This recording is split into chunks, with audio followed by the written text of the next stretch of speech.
सूरसेन के वसुदेव जी महाराज हुए हैं। मथुरा में उग्रसेन का राज्य है। उनके पुत्र कंस ने जबरदस्ती उग्रसेन जी को जेल में डाल करके स्वयं राजा बन गया। पूरे नगर में हाहाकार मच गया है।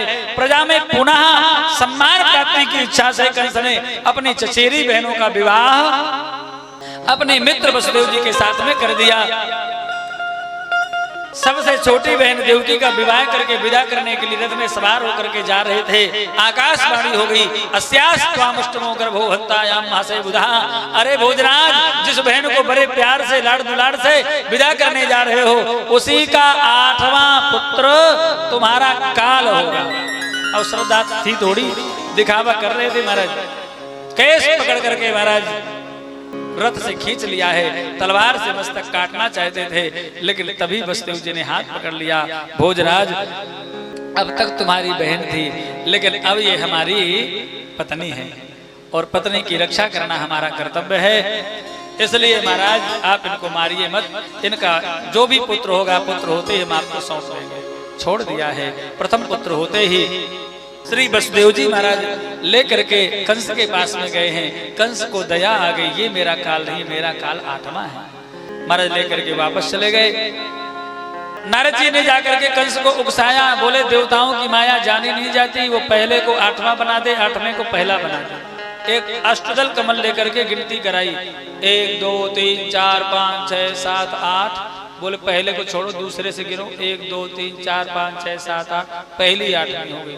अरे गुरुजी समझ गए। दौड़ता हुआ गया, देवकी की गोद से छीन करके बालक को पत्थर में पटक दिया। 6 बालकों को मार डाला। बाल हत्या से घबरा करके पृथ्वी भगवान के पास में गई है। भगवान ने आकाशवाणी के द्वारा कहा, त्रेता में जो लखन थे होंगे वो बलराम, मैं ब्रज में आ रहा हूं बन करके घनश्याम। त्रेता में जो लक्ष्मण थे वही बलराम जी के रूप से बन करके आएंगे, और महाराज मैं स्वयं घनश्याम बन करके आ रहा हूं। दाऊद जी को, शेष जी को जाकर के प्रार्थना की, आप पधारिए। शेष जी देवकी मैया के गर्भ में पधारे हैं। भगवान ने सोचा यदि इनका अवतार हो गया तो कृष्णावतार बाद में होगा और कंसवध पहले हो जाएगा, एक ही फुफकार में मार डालेंगे। इसलिए शेष जी महाराज को देवकी के गर्भ से रोहिणी के गर्भ में परिवर्तित कर दिया। रोहिणी मैया के गर्भ से दाऊद जी का जन्म हुआ है। बोलो दाऊद दादा की जय। 8वें गर्भ के रूप में भगवान पधारे हैं। श्री भगवान की प्रार्थना स्तुति करने के लिए देवता लोग महाराज आए हैं और आकर के गर्भगत भगवान की स्तुति की है। सत्यव्रतम सत्य परम सत्यम सत्यस्य योनिम निहितम च सत्ये सत्यस्य सत्यम व्रत सत्यनेत्रम सत्यात्मकम त्वाम शरणम प्रपन्ना। स्तुति करके देवता लोग गए हैं। भगवान के प्राकट्य का समय आया है। महाराज पहरेदार सो गए। हाँ, रात्रि के 12 बजे, भादो का महीना है, कृष्ण पक्ष है, अष्टमी तिथि है, अर्धरात्रि है। पहरेदार सो गए, हथकड़ी बेड़ी सब खुल गई है भगवान के योग माया के प्रभाव में। और उसी समय भगवान का अद्भुत बालक के रूप में अवतार हुआ है। तमाद्भुतम बालकमं भुजे क्षणं चतुर्भुजं शंखगदायुधं श्रीवत्सलक्ष्मं कलशोभिकौस्तुभं पीतांबरम सांद्रपयोध सौभगम। अद्भुत बालक के रूप में भगवान का अवतार हुआ है।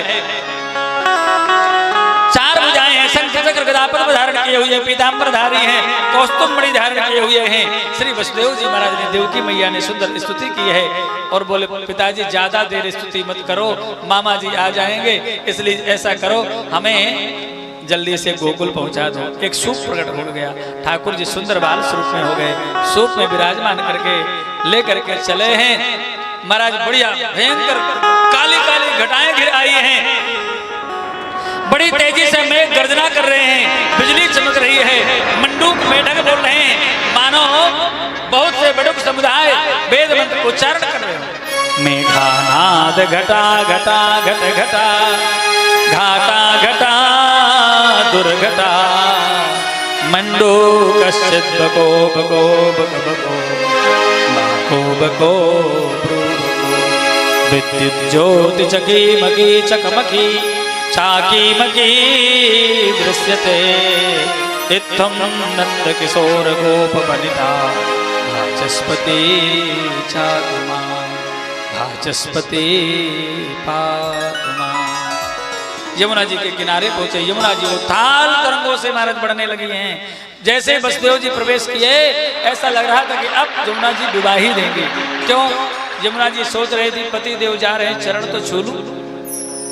भगवान बोले बड़ी आई पति भक्ता, पति देव के चरण छूने के चक्कर में ससुर जी को डुबा के मारेगी। भगवान ने अपने चरणों को लंबा कर दिया खूब, और चरण छू करके यमुना जी घुटनों घुटनों तक हो गई हैं। भगवान को लेकर के वसुदेव जी उस पार गए हैं। नंद ब्रज में भी सब लोग सो रहे हैं भगवान की योग माया में।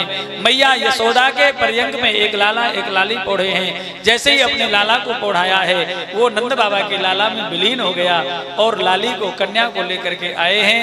महाराज पहरेदार जग गए हैं। कंस दौड़ा दौड़ा आया है और कन्या को पकड़ करके महाराज पछाड़ना चाहता था। आकाश में उड़ गई है और कहा तुझे मारने वाला पहले ब्रज में प्रकट हो गया।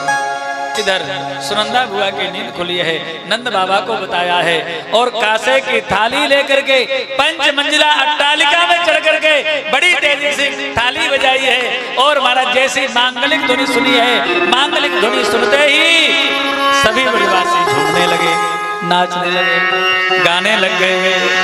जसोदा जायो ललना मैं बेदन में सुनी, जसोदा जायो ललना मैं बेदन में सुनी, मैं बेदन में सुनी आई, पुराण में सुनी आई, मैं बेदन में सुनी आई, पुराण में सुनी आई, मैं वेदन में सुन आई, पुराण में सुन आई, मैं वेदन में सुन आई, पुराण में सुन आई। जसोदा जसोदा जसोदा जायो ललना मैं वेदन में सुन, और जसोदा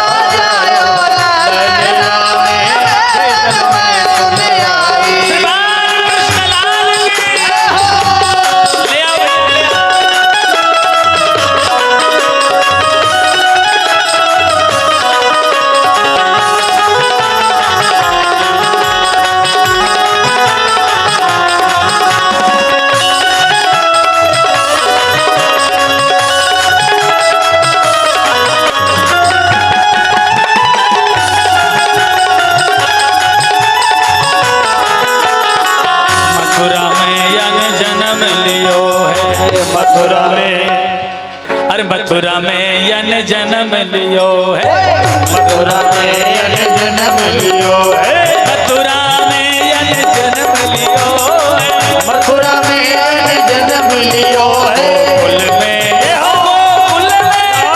गोकुल में झूले ललना वेदन में गोकुल में झूले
रतन जड़त अगु बनो